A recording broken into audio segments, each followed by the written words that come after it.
como que yo sabía que yo no me podía ir. Y cada vez que yo oía un gallo, por más que la gente se quejaba de los gallos, era como que, oh my God, you know, it's like it was like somebody poking me, like, bitch, you're here. And it's funny that I say that out loud because I have one of the things I'm grieving about being here for a year now is that magic that you first feel when you come. Ay, llegué, wow. Y con todas las mierdas que han pasado, como que ay, se te quita como esa magia. Pero los otros días estaba guiando, estaba en la carretera y había un gallito pleno en la carretera. And it just brought up a magic moment. I was like, this is it, man. It's like, this is it. Saludos and welcome to the Rematriating Boriken podcast, where we discuss the journey to the essence of these islands, this archipelago and her surrounding waters, the restoration of our essence before conquest and continued colonialism, the reclamation of our collective healing and liberation. I am Yasmin Hernandez, creator of Cucubanación, artist, writer, activist, born and raised in Brooklyn, Rematriating Boriken. In this episode, I share a conversation with Myrna, the founder of Sánate Boricua. It's an organization based here in the noroeste de Borikén, more specifically in Aguadilla. It is an organization that facilitates healing of our own selves and healing of our people as a collective. At the time that I recorded this interview, Myrna had been here just 1 year. So it was exciting for me to have this conversation because it was seeing the fresh perspective of someone, as she describes in this interview, as seeing it with that, con esa magia, with that magic. The reason why I give it the title that I do is because of the way Myrna speaks of those deep aspects of life, the magic of life, the magic that is life here in the archipelago, and also the heaviness of what it is for our people, wherever we may be. And so she speaks to her draw to the plant Moriviví. Mori is I died. Vivi is I lived. She starts the interview talking about her grandfather. She came holding letters, I believe, from her grandfather. And that's what you see in her hands at the start of the interview. And so I'm just going to jump in with her having this very intimate reflection. This is from her studio session at Cucubanación in early 2024. It may have been January or February, I believe, in 2024, as we were preparing for her portrait. I am very grateful to the people that have sat with me in Cucubanación, in what I call these studio sessions towards this portrait project. I set that space up to be very intimate, and the folks who enter that space tend to enter a much deeper place. That is not a place you're going to enter, say, in an open activity with different people, or knowing that this is an interview that's being shared with many people. At the time that these interviews were recorded, this podcast did not exist. And though I did share with folks that I may use the interviews in different parts for different things, they were not speaking for a wide audience in a podcast. So there's a lot of intimacy in these conversations. Hay mucha cosa que se confiaron. There are times that I don't post in time for the new moon or the full moon, because when I share someone's story, I ensure that they can listen and that they can verify that everything I'm including there is okay for public consumption. It's very important to me to create a safe space, which is why I oftentimes don't allow cameras or streaming in our events, in our rematriation conversations. The reason why I love this conversation, where Myrna goes to the depths of her experiences throughout different points of her life, to the very playful moments of her speaking and marveling on the gallos and so much more, is my understanding that at the time we recorded this interview, she had been here 1 year. And her conversation reminded me of how many of us to exist in the archipelago when we were raised in the diaspora may subdue different parts of ourselves. Her conversation reminds me of the whole wide array of emotions and expressions and the vocalness that we allow ourselves, especially of those of us who come from New York. The hella expressive. Boricuas are expressive people. Our culture is expressive. We talk with our hands. We talk with our bodies. We lloramos, nos reímos, gritamos, we hablamos malo. We use these curse words. We do the whole thing. And so I am very grateful to the full, fierce, tender authenticity that Myrna brought to this conversation. And I share it here as a reminder of what it means to sit with ourselves and reflect on our own experiences and share that. What it means with a group of friends and women that I get to witness that when you ask them a question, they take a sacred pause, they reflect, and they think. When I share my own podcast episodes, I tend to delete or edit out all those pauses. But in the case of this video, each pause was sacred to me.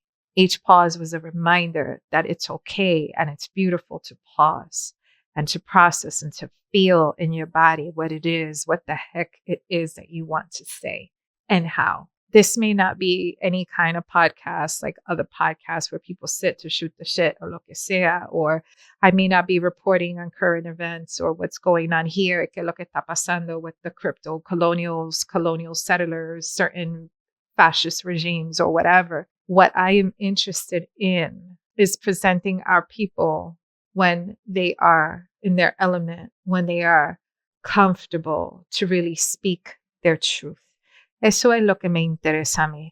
No que la gente estén reaccionando a lo que pasó, a lo que fulano dijo, lo que sutana hizo, sino what comes out of us when we are speaking from the heart. What is a Boricua left to their own devices when life isn't about reacting to shit, but feeling this sacred trajectory, this sacred journey that we are each walking? That's what I'm hoping to share with this. And I'm extremely grateful to those who trust. And I hope that those listening can hold these stories and this work with that same integrity. Thank you so much for listening. Aquí está Myrna de Flor y Machete. When he passed, I was there and I was not able to attend his funeral. My mom actually had to leave me with a neighbor because she couldn't afford to pay for my plane ticket. And so it was painful, to have to be left with a neighbor that I didn't really know very well. I knew when my grandfather was going to die as a child.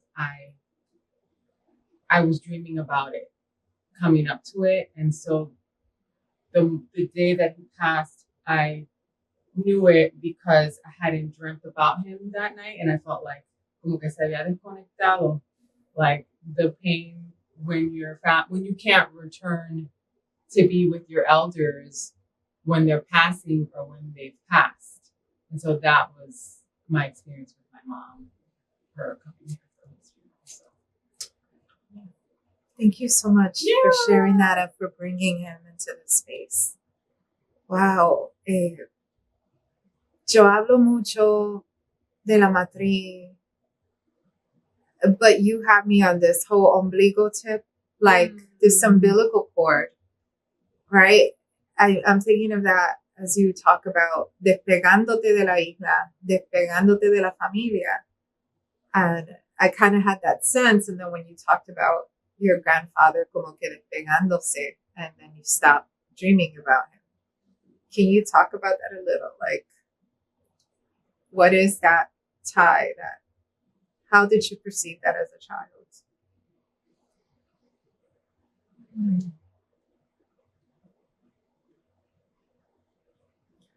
Actually, there was a lot of fear around that because it was like, yo sabía que venía y causó como que mucha ansiedad, mucho miedo, and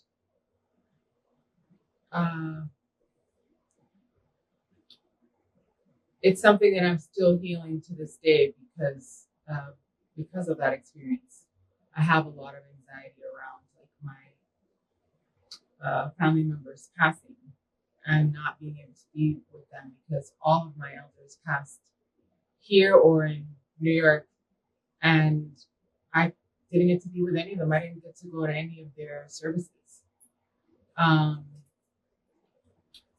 So I think that disconnection is also about like disconnecting from the truth that the land shows us around the fact that we will never disconnect from each other and the source. We're always connected, and it's like what the plants teach us, you know, what the medicine teaches us, what the mushrooms teaches us, that we will still be here. They will still be with us. It will just be transmuted, transformed into something else. But it's taken a lot of time to even say what I just said, because there was a lot of pain around that. When I was 17, 16, long story short, I ended up as an exchange student, and I went to France, and we were like in the middle of the Pyrenees Mountains, which is like Spain and France. And my grandfather came to me in like I don't know how to say it. He had left, like I had felt he disconnected, but maybe because we were closer to some of his ancestral lands, like Los Vascos y todo esto. He came, I don't know I haven't told many people about this. He came to me in like what was a lucid dream and helped me remember all these things around my childhood and what I needed to hear. And then he departed. So going back to your question, I feel like the disconnection is all like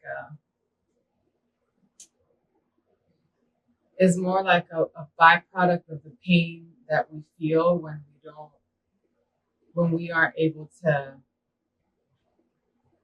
sustain loving relationships because of distance, because of family trauma, because of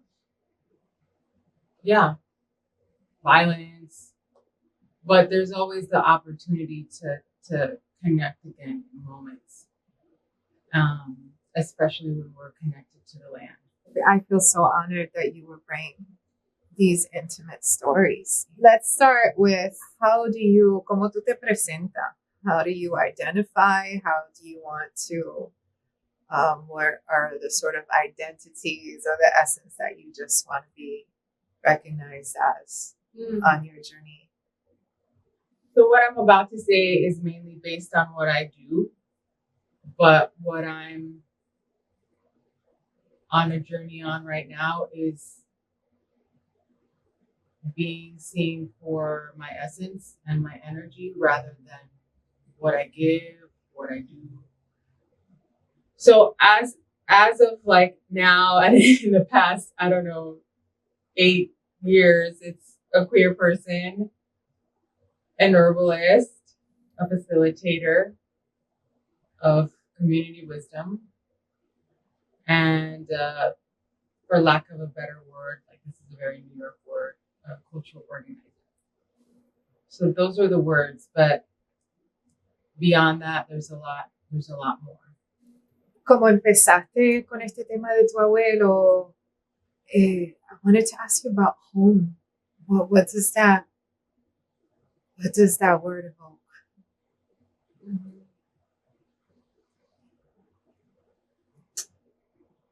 I wrote about this on my 1-year anniversary of of rematriating. So I feel like that's healing home is what I've been trying to do all the way up until now, all the way up until a year ago. And I had this idea that home was here. And now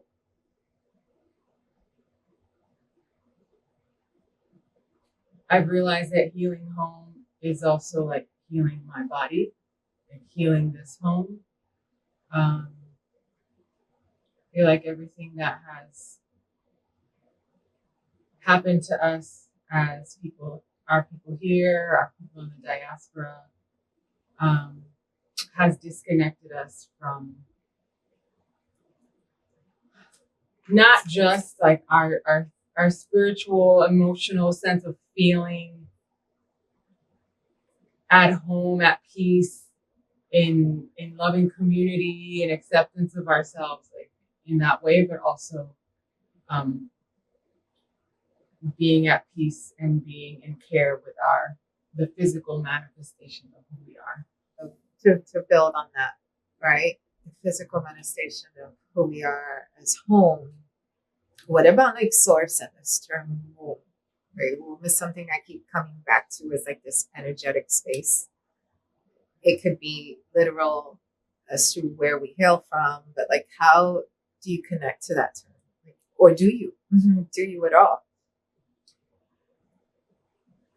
I don't have as strong of a connection to the term womb in terms of I do and I don't. I don't in terms of like my physical labeling of having a womb or not having a womb. However, I really identify with the energy of ocean water as womb or ocean water as mother. So that's my, if you want to call it, that's my womb. So that's why I choose to live, in the crazy apartment that I live at, house that I live at, con todo ese alboroto, alboroteo y carro, y, because I get to be very close to the ocean. And so without that medicine, I don't think that I could have sustained my year here.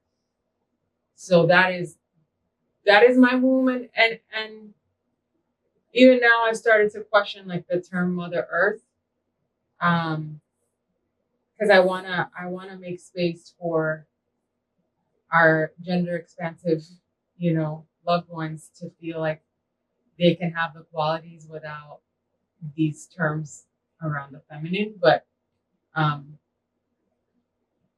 so yeah, if you think about the energetic of a womb, then yeah, I do connect to that in terms of ocean and land, but primarily ocean. It's more of an analogy, and you could speak to it however you respond to it. Llamado, llegada. The first place I went to was like llamado is the feeling that some of us who've rematriated have experienced when we know by any means necessary we must get here, and that if we don't, a part of us will die. And where my brain first went to in terms of llegada, I first thought of like las muchas personas que llegan y que no, pues llegan por razones que son superficiales. But then I thought llegada could also be the actual planting of our feet for those of us who feel like if we don't arrive, we're going to die. And then we plant the feet and then we're like, oh shit, I'm about to go through another kind of death that I was not expecting. let me just como que llegar pisar bien fuerte porque, oh shit, I gotta hold on to the, for the ride. I think you're the first person who has likened this experience to a death, right? Like everybody, talk about, oh, the rebirth, just con eso. I'm gonna land and I'm gonna be reborn. Bullshit. That was like the furthest from the truth. And so I don't share this much openly, but I came over the years to identify it more with deaths, like several of them, right? Here's my question though. If you could, si puedes profundizar un poco, porque tú dijiste, hay gente que llegan, esto está diciendo que llegan pero no llegan because of a superficiality, or like there are people who arrive but are not present. Is that what you're speaking to? It's both. And there's also people who return or rematriate, for reasons that are not about giving back to the land or giving back to the people. They're about self and not really being connected to the struggle, the many, many years of struggle here. Es como que me voy a retirar, voy a tener mi casa, o voy a llegar, voy a surfear, voy a joder, voy a beber, whatever. Como que no se, they don't like root into the depths of what we're still healing here. And the reason why it's not actually a stretch to think of it as a death is because it's really, whenever something is born, something dies, and vice versa. I was just telling somebody the other day that when my sister had her son, I was there holding her leg when he was coming out.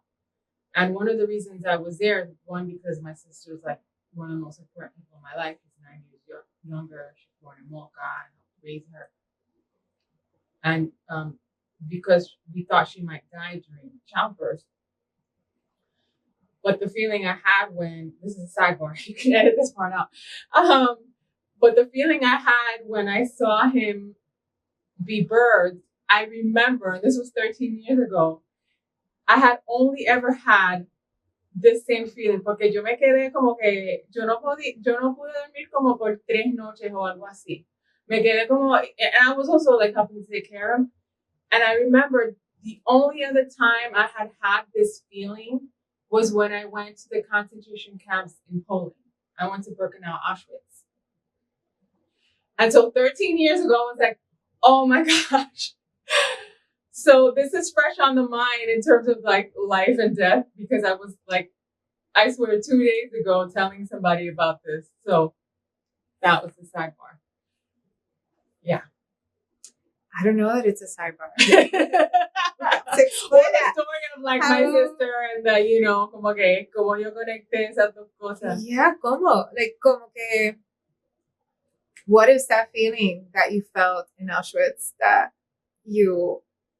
was reawakened in you at the birth? It was I'm going to try to explain it. You can't bust out with that and expect me to just keep going to the next question. I know, pero como que más el cuento de lo que hice sobre ella. There's many, this is the best way because I haven't really, I think I've told like, this year, I think you're like the third person. I haven't even told my sister this. The best way I can describe it is, hay muchas cosas en la vida que nos hacen perder el sueño. Puede ser como que stress, ansiedad, felicidad, fariseo, espíritu, un montón de cosas. But what I experienced at that time was like, it wasn't like an external, it's gonna be hard to say. It wasn't an external thing impacting my ability to not distract myself from this world. It was like, this is the world. This is, sin toda porquería, this is it. Life and death. This is como que, sin filtro, esa es la experiencia que hay aquí presente, la posibilidad de esa experiencia. Es que es bien difícil de explicar, pero yo estuve como que 3 días con esas emociones y that's the best I don't even know if that makes sense, but it makes perfect sense. It makes perfect sense. It's really powerful.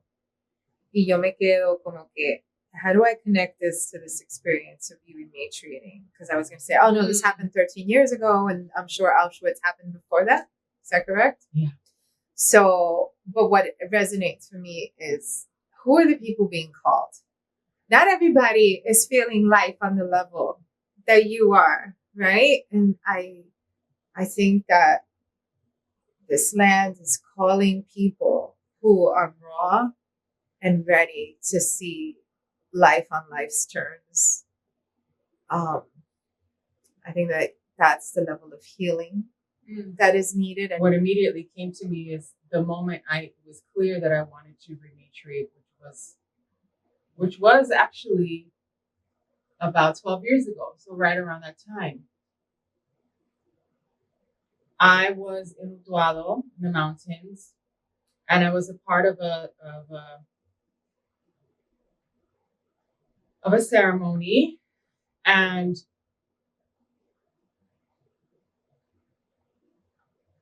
I separated from what was happening in the ceremony, and I looked down and I saw a Moriviví flower. Actually, it didn't have a flower; it was a plant, and I remembered how much I loved this plant as a child, and this plant for me is another literal representation of that. You know, that's what it's called, Moriviví. Moriviví. And that was the start when it's it, you know, I'm making the connections now. That was about 12 years ago when around when my nephew was born. So I didn't know how it would happen, but I knew that I had to return to heal the parts of myself that were taken from me as a child, and at the same time existing next to each other were the parts of my childhood that were so amazing. I loved I went to public school in Moca, la escuela que está en el pueblo, and oh my gosh, I just have amazing memories as a child in Moca, and that's part of returning, is like to remember the joy that I had when we saw the bats come down at sunset and, ran in the streets and we played, massive games of hide and go seek. Y a la misma vez recordar poco a poco las cosas que también pasaron que hicieron morir una parte de mí. Porque esas partes, como que I had to survive, I had to go to those places where a part of me died. That was how I could survive. And what I survived was a lot of violence, multiple forms of violence. Some of which are so deep and strong that I don't even have full memories of. They just kind of come. So that's how I connect life and death to. When you said that, that's how I connected it. I'm going to pause. Siembra y tierra, o tierra y siembra. You just mentioned medicine, plant medicine, and so if you could elaborate on that as part of your journey. What comes to me is, within the context of the work I've been doing with plants and bridging the worlds, I was always thinking about land and being here and being connected here through the plants. and the plants that people were like overnighting me and priority mailing me. So they felt like, okay, I'm freshly connected to land. But when I arrived here, I arrived with the purpose of a siembra. I arrived with the purpose of a plan to do something here. And I didn't know what all it would look like. Pero alguien como que hizo una siembra en mí para yo poder hacer una siembra acá. Porque sin esos fondos yo no hubiera podido llegar acá. So I came with that intention. And then it was an actual step further, which is the first time that I actually have been able to have a siembra here. And even though I rent my place and I don't own it and it's not a perfect place, I'm growing things from seed that I've never grown here before. Like I have my camandula plant now that's like popping. I have my tobacco. I just grew cucumbers from seed, which like I never, y están como creciendo bien, and I never thought that I would be growing cucumbers and aguadilla. What the fuck? And I have like multiple things. So it's the siembra of the community healing that I want to be a part of here. It's my first siembra literalmente en esta tierra, en este terreno. And the siembra of myself, of me like opening up to what the universe is giving me here, the good, the bad, the ugly, the everything. So yeah. What was that moment you remember, that last moment before you move? And what memory do you have as one of the first memories from your arrival?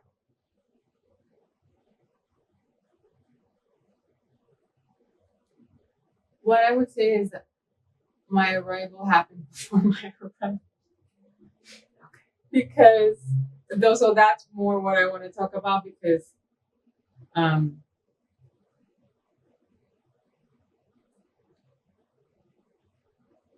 but no, you literally want to know about like, the anniversary arrival. But you are welcome to talk about the arrival before the arrival.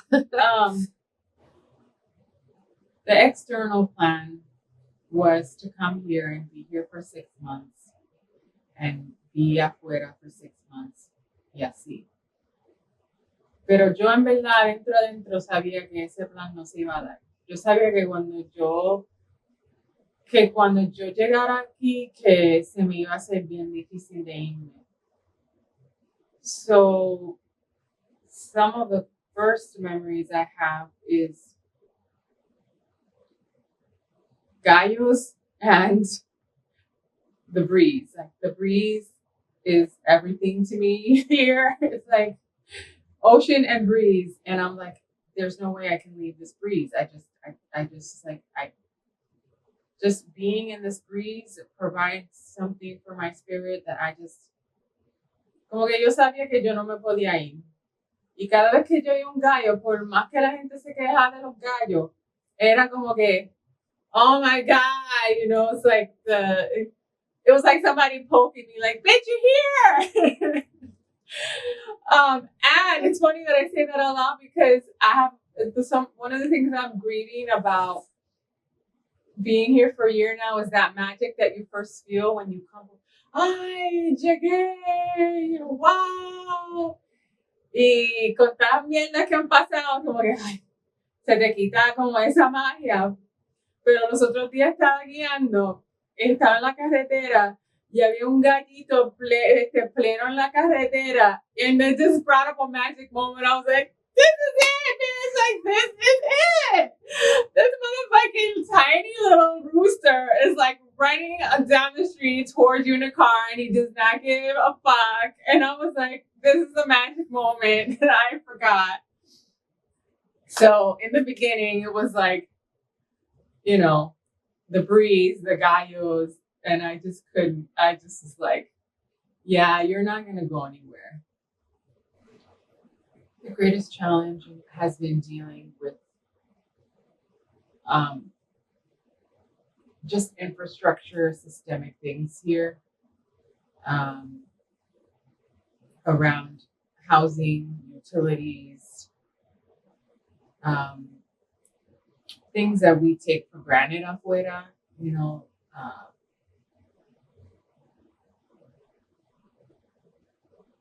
the number, like, I think I counted like that my power went out like 12 times this summer. Como que, coño, está duro, te da duro. And that and witnessing the gentrification that's happening here on the West Coast, especially in Aguadilla. That's been really hard, number one, to see and experience, because it's very palpable there, and you just get pissed off. You want to smack somebody, or steal somebody off, and also hard because the housing that I'm in now is far from ideal, but moving to another place has become really challenging. So I think just day-to-day living with meeting basic needs on top of the emotional journey. And then the other part was the joy. Growth. Your greatest growth since being. I think my greatest growth has been becoming more comfortable within myself and my body.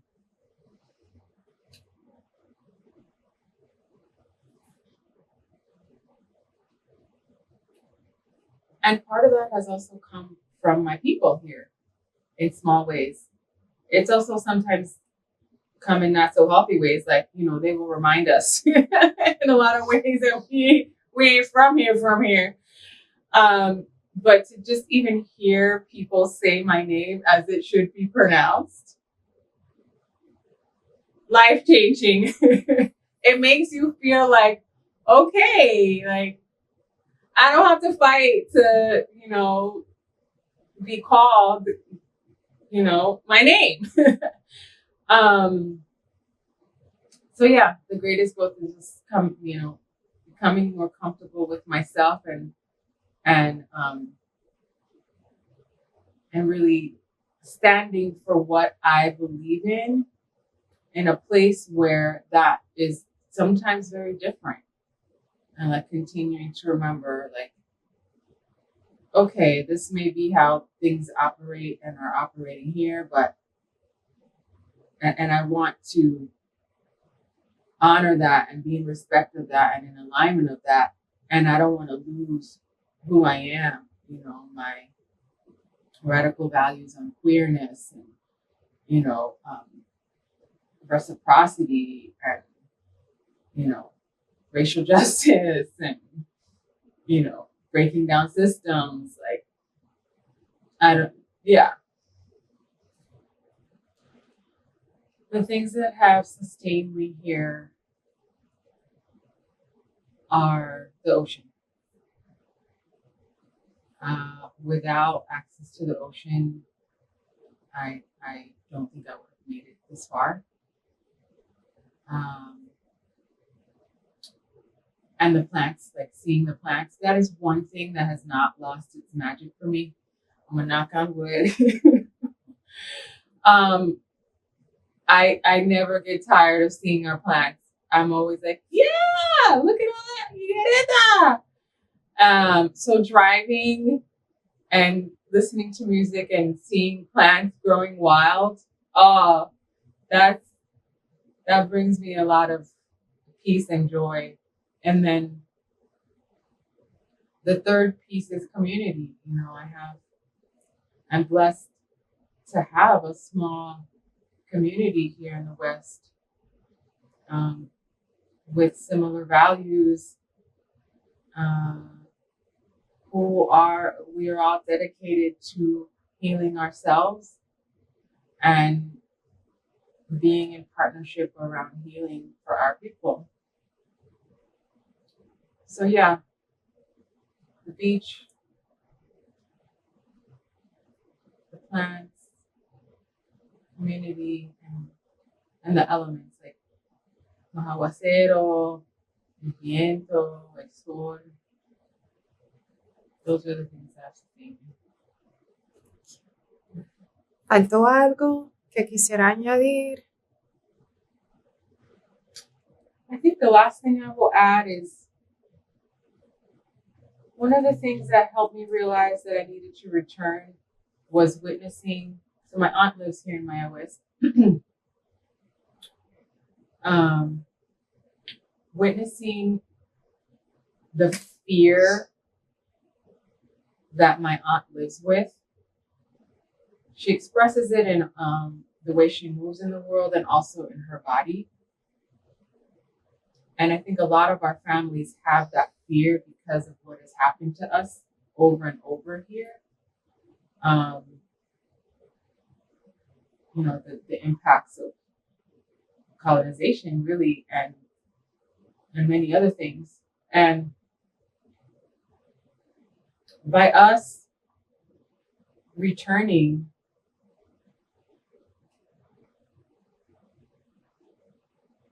in a way, we have made steps towards healing that because it takes a lot of bravery to return. Just the act of deciding and arriving, como, escuchando el llegado. Y después cuando uno llega, you have to face a bunch of other fears. Of like, how will I have a quality of life? How will I sustain myself here? Si vives sola o solo, ¿qué carajo me va a ayudar si si me quedo en la carretera, como que cositas así. And in that way, in that way, our ancestors get to breathe, get to exhale and like, como que soltarse un poquito because we're being like, we feel your fear and vamos para allá. Like, we doing it, like we're here, we did it. We're not gonna, we're gonna stay as long as we can. So that's the last thing I would add. Again, so grateful to Myrna for sharing a piece of her intimate journey with us. To learn more about Myrna's work through either Flor y Machete or Sánate Boricua, I have included links and Instagram handles in the description below. Please look Myrna up, and thank you so much for listening. For more information about the project, you can visit Rematriating.com. That's Rematriating with an M and Boriken with Ken. And Rematriating Boriken is also on Instagram and Facebook. So you can follow us there. If you like this, please give a like and a share. If you want updates for future posts, subscribe to this channel on YouTube. And thank you again so much for listening. In light always. This is Yasmin.